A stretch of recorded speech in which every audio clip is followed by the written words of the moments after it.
Hello everybody and welcome back to Tech Yeah. If you've been following along with some of my more recent live streams, I've actually been working on making an old school Windows 98 machine. And today that's what we're going to be getting into. So if you've wondered if there's any hope for some of these old machines, you might have one in your closet, in your storage area. Probably have one of these things sitting around, or a family member does. And truth be told, there's quite a bit of older software that's still a really good joy to use, mostly games.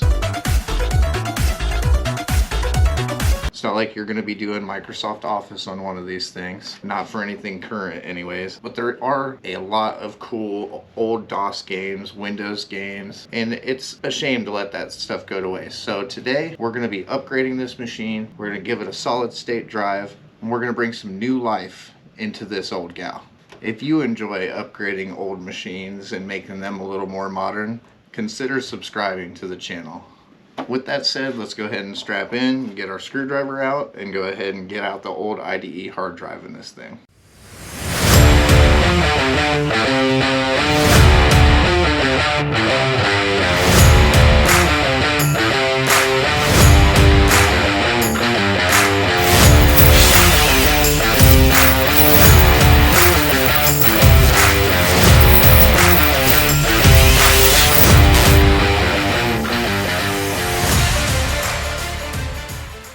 To upgrade the Windows 98 PC, we're going to be using this. It's a 128 gigabyte SATA SSD that I got off of eBay for $12. Now, obviously this is an old Windows 98 machine. It's not like it has anything as cool as SATA, so we're going to have to take it back a little bit. No, not that far back. Bring it back up a little bit to about this year.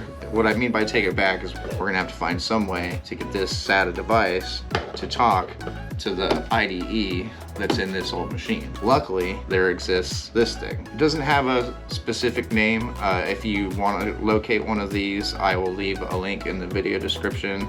Basically, all it does is convert the SATA to IDE, and it even has a jumper, which is important for some of these older machines, that you actually have the master-slave jumper, because oftentimes if they don't have that, they might actually be for the laptop IDE. There are subtle differences in some of the older laptop style drives. Even the way that they hook in was different, so just something to be aware of, especially if you're going to be working with old desktop hardware. Anyhow, these two little devices right here are an excellent way to breathe life into an older machine. Now, what we are going to have to do is we're going to have to employ the help of what's here behind me, the wall mount PC. The wall mount PC is a first gen Core i7 system, and apart from that, it also has an IDE controller and a SATA controller. So it's new enough, but still old enough to hopefully get us what we want. So I'm gonna try to install this SSD and then also plug in the Windows 98 hard disk from this machine, and I'm gonna attempt to boot the machine into Gparted Live. First, I'll just try DDing it from one to the other,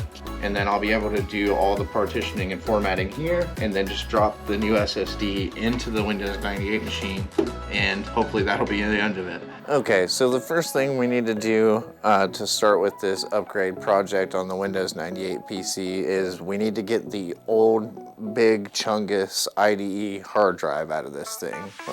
We have to extract it from this old gray behemoth of a case that looks like it walked straight out of 1999. This thing is held on by 3 screws in the back. I've already removed the top middle one. Computer cases today have already solved this problem by having each of the side panels be removable independently. But this case, unfortunately, like I said before, with all of its 1999 clout, says, just look at me. Look how big and bulky I am. I don't need any of that complicated stuff. I have a hard shell, like a weird mid-90s computer tortoise. Yeah, well, you have a sister as well. Anyways, so we're gonna go ahead and remove these screws here. Okay, so now that we have the screws off, we can go ahead and take this case off here.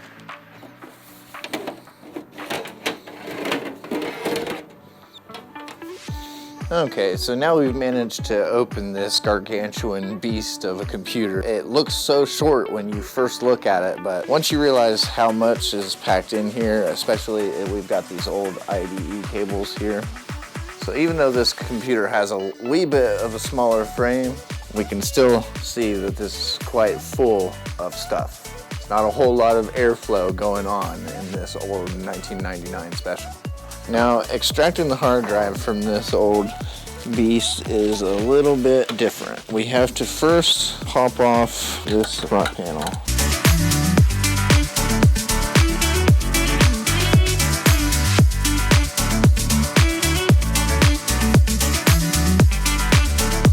All of that is necessary to get to the hard drive on this thing. The hard drive is underneath this whole setup here. There's a slide here once we remove these screws. Now, you can get to it without taking off that front panel, but being as we need to find a way to mount our SSD when we're finished here, it's better that we go ahead and remove this front panel now. I'll go ahead and show you guys how this slides out.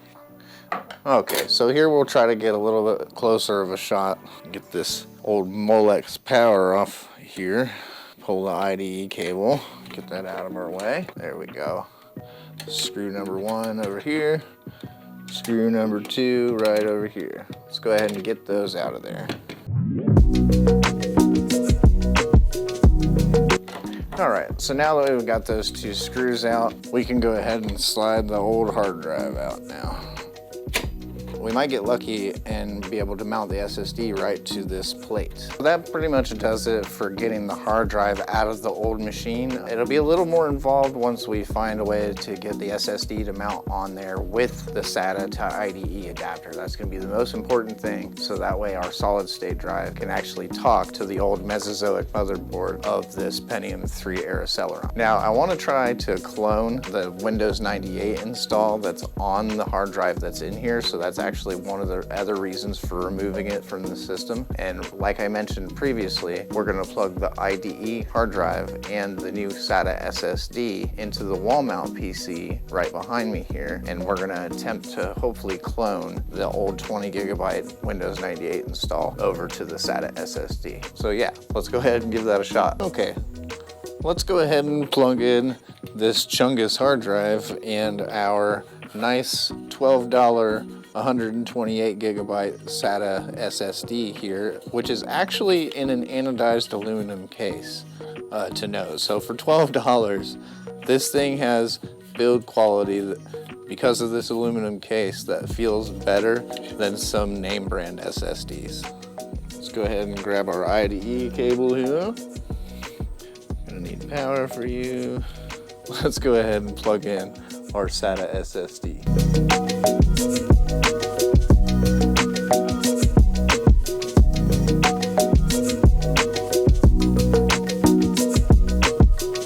Okay, let's go ahead and turn on the wall mount PC and see if we can get loaded into G-parted. We got our G-parted USB drive here. Let's go ahead and power on the wall mount PC.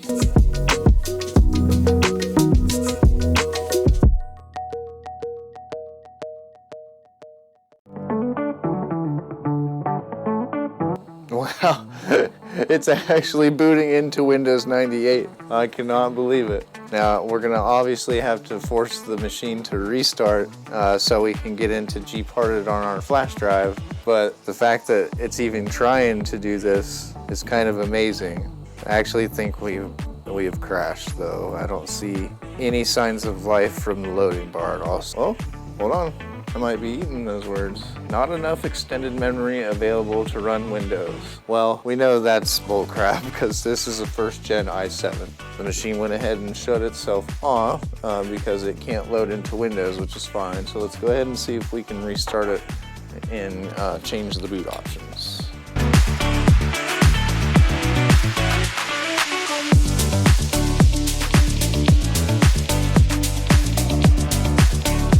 Okay, and now we should be able to boot.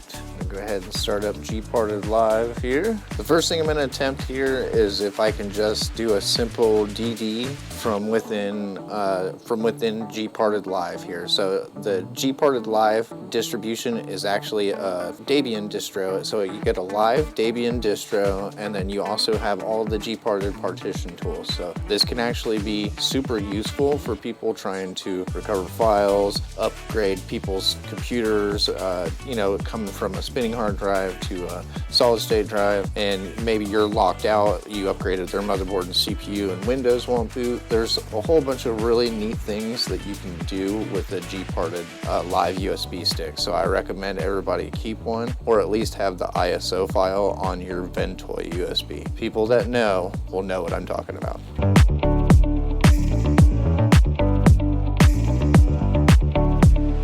All right, this looks like it's running successfully so far, so we're gonna go ahead and let this run, and we'll be back to check on it.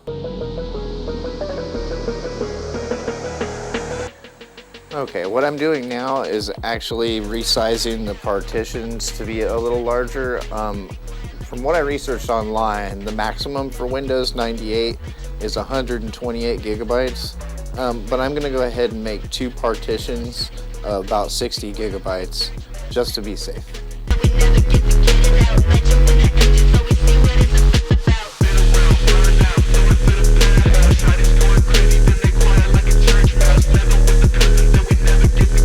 All right, now we're good to go ahead and shut this system down, and we're gonna see if we can find a clever way to install the solid state drive in this old machine.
Okay, we actually managed to get the hard drive in this thing, so now let's go ahead and put that tortoise shell back on here.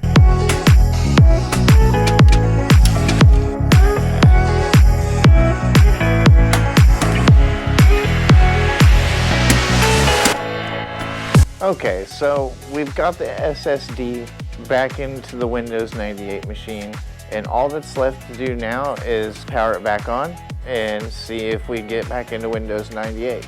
Well, it's posting. We got a beep and Windows 98 on the solid state drive. That is awesome. That is too cool. I'm super stoked about this. All right, there it goes. We are fully loaded into Windows. I'm gonna go ahead and get this computer plugged into the capture device. Here we are.